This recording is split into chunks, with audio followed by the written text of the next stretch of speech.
how much did the Knicks fear Jimmy Butler? Excuse me? Could you repeat that question? All I'm trying to say to you is this.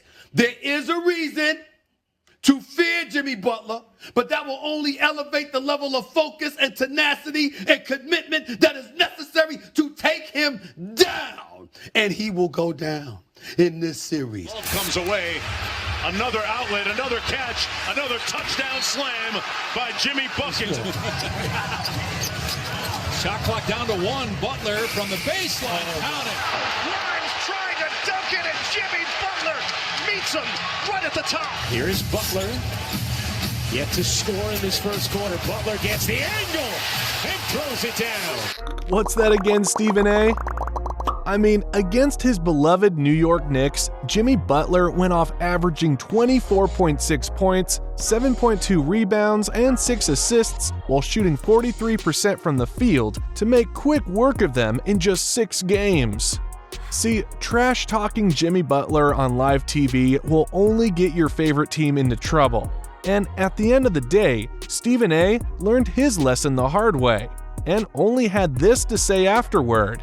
I'm done with this man. Today is one of the worst days that I've had in a long time.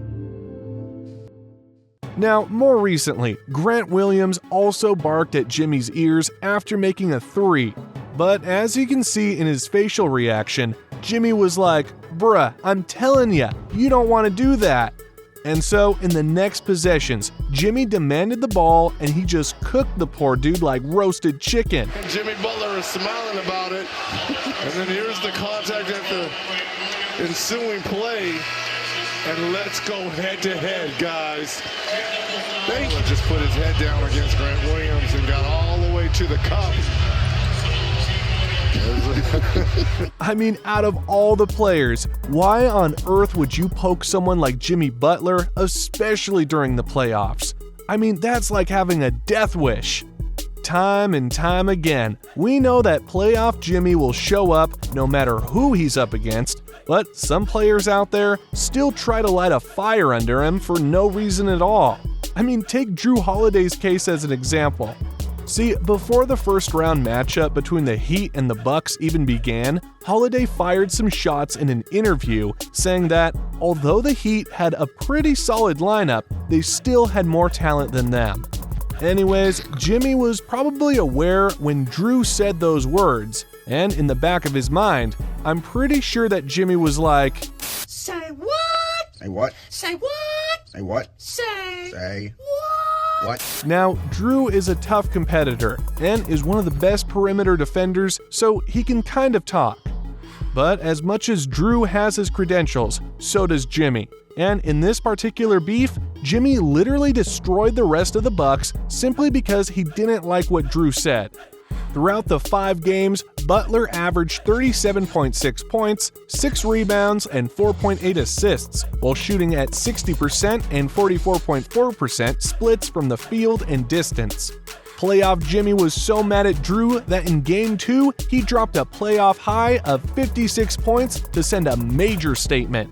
Now, during the closeout game, Butler wasn't going to let Drew just get away for his crimes that easily. And so he had his revenge by spewing some words of his own. Back to it. Just shot it off the heel of the backboard. The last 6 make it the last 8 for Miami. He has come alive. No whistle. 3-point edge. This is to tie it. And we're tied at 111. Trying to pick up the offensive foul. And Jimmy and Drew still going back and forth. Butler owned not just Giannis and the rest of the Bucks in that series, but also Drew in particular, because when you take a look at their head-to-head matchup, Jimmy literally dropped 66 points while shooting 56.5% from the field and 64.3% from downtown on Drew's head while being his primary defender. And to be honest, I've never seen any player dominate Drew Holiday like Jimmy did in that series. Well, this was not the first time that someone poked at Jimmy, because back in 2015, Devin Booker also shot his shot back when he was still a rookie. He was talking trash to me, Butler said. That's what was crazy. He was talking to me. I was like, excuse me? Kid has got potential. He can really shoot, Butler said. But sometimes I think you should just play the game and let that be it.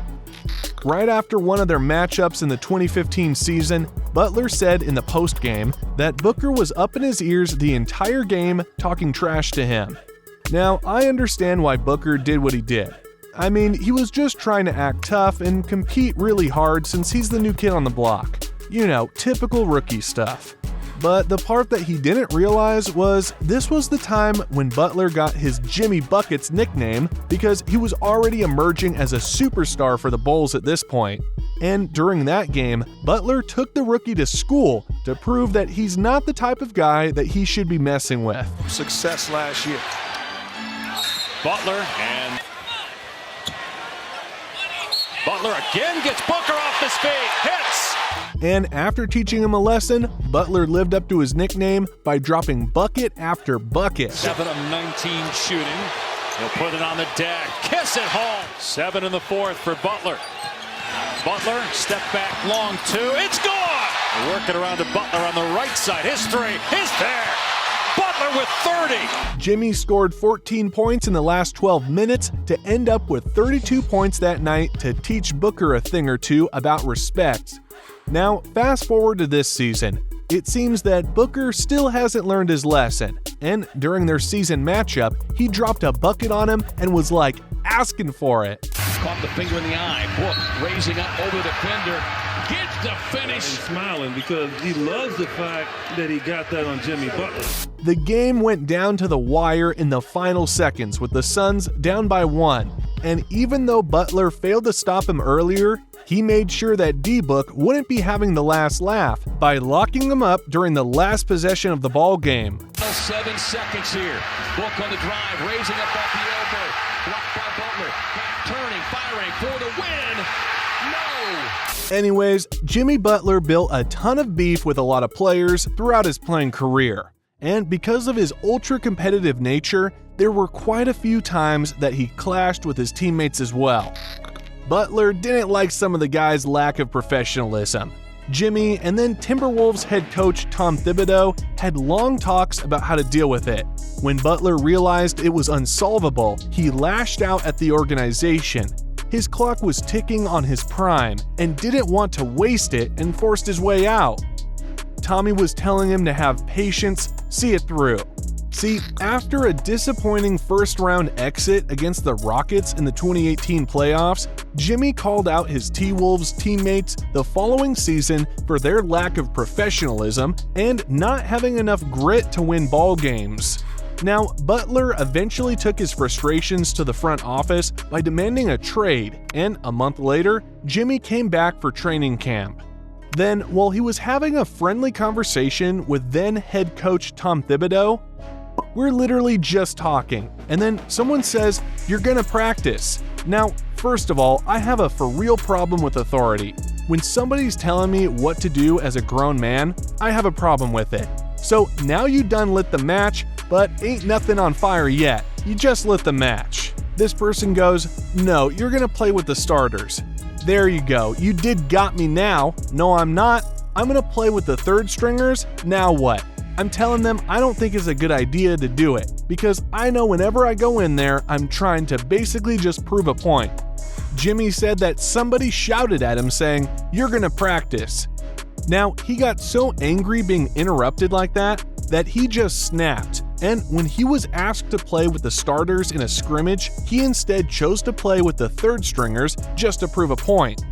Anyways, to really have an idea of what went down in that practice session, here's Jimmy's former teammate Jeff Teague spilling all the beans. I'm gonna tell y'all what really happened. So we were at practice one day. Jimmy ain't came to no workout. So workout started in September. We don't see Jimmy. Nobody's talking to Jimmy. Jimmy, we haven't seen Jimmy. Jimmy's my guy. Tibbs said, "We're going to scrimmage." Jimmy hop up. Jump the ball. He's like, "I got Cat." I was like, "Oh, shit." So Jimmy and Cat ain't like each other. That's another part of the story I get to one day. They ain't like each other. Yeah, it gets real funny when they don't like each other. So they jump the ball. We throw it to Cat first play. Jimmy steal it. Go down, score. They go down, score. Like, "Come on, Cat, post his little ass up, man. He can't guard you, blah, blah, blah." Jimmy like, "Fuck out of here." He trash. Da, da, da, da. Steal the ball again. They go down and score. Jimmy started talking to the GM. Everybody in the gym. Y'all better mother effing pay me. I'm like that. I'm like, he is nuts. I'm laughing, not realizing what's coming with this. I'm laughing. Me and D Rose laughing. We in the game. We keep throwing the cat. Cat finally scored. He too little. I'm like, yeah, Cat, talk to that motherfucker. Man, he ain't nothing. Da, da, da. Boy, they go on this 10-0 run. They dunking, hitting threes. Jimmy ain't scored at all. He just stealing the ball and passing to people, getting assists, just playing the right way. But he like doing everything. Yeah. Time run out. They win. They beat us like 18-6, right? Man, Jimmy going crazy. Y'all think that team can win without me? I'm him. Pay me. Pay me. As Teague said, Butler handed it to them playing with a bunch of bench players. And this just goes to show that Jimmy becomes a totally different beast whenever you piss him off. Now, among all the teammates he hated most, there was one guy he specifically singled out, and that was Karl Anthony Towns. All-star shooting guard Jimmy Butler reportedly has no intentions of signing a contract extension with the Minnesota Timberwolves due to issues with his teammates. According to Joe Cowley of the Chicago Sun-Times, Butler is all but fed up with the nonchalant attitude of his younger teammates, specifically center Karl Anthony Towns. After the incident that took place at practice, Jimmy said that he has no plans of staying for the long haul and called out KAT for not really caring whether they win or lose. Anyways, when Jimmy got traded to the Heat, his beef with Towns resurfaced during one of their season matchups, and in that game, Jimmy put his big boy pants on and showed what winning really looks like by handing it to him. So we got some interesting talk later on tonight about D'Angelo Russell. Oh, Butler with a steal and slam. Rebound, batted around, taken by Bam. Ahead for Jimmy, spins and slams. 2 left in the period. Look out, Butler. He got his 4th steal. And the slam dunk. 17 for 26 at the line. Jimmy dominated the game from both ends of the floor, and the Heat established a sizable margin late in the 4th. However, before the game ended, Jimmy didn't forget to throw some parting words at Towns by saying,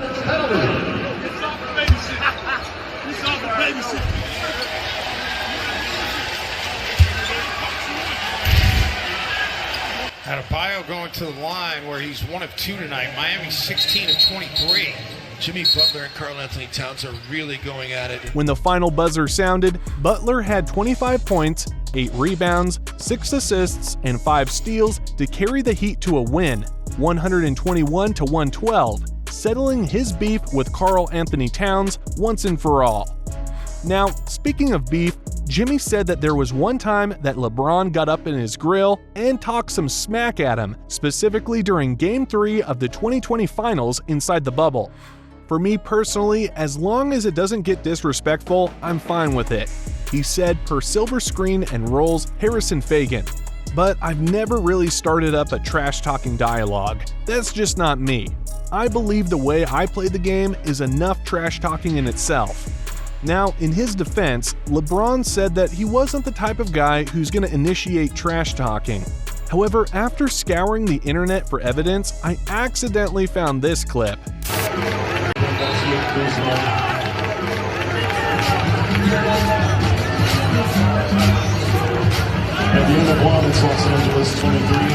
Now, it wasn't really clear on who started talking, but according to Jimmy, he told LeBron that you're in trouble. The 5-time All-Star subsequently confirmed what everybody thought, adding that LeBron initially made a similar remark to him at the end of the first quarter. It was indeed LeBron who started yapping first by saying, "You're in trouble," at the end of the first quarter. Well, Butler took note of what LeBron said, and in the next couple of quarters, he just took it personally by dropping buckets left and right. And then getting back to his initial man. Butler drives, all sweet fake from Jimmy Butler. One of the smartest players who's played in the NBA. Butler, tough fall away shot is good. 4 to shoot. Butler drives, flips it up and in. And in the final moments of the game, Jimmy returned the receipt back to LeBron when he said, Butler the drive, the runner, he banks it in. Oh, what a masterpiece from Jimmy Butler. And I think he's saying they're in trouble. Very interesting. Butler capped off his revenge by having a triple-double of 40 points, 11 rebounds, and 13 assists, and once again, Jimmy Buckets showed up when he got tested on the big stage.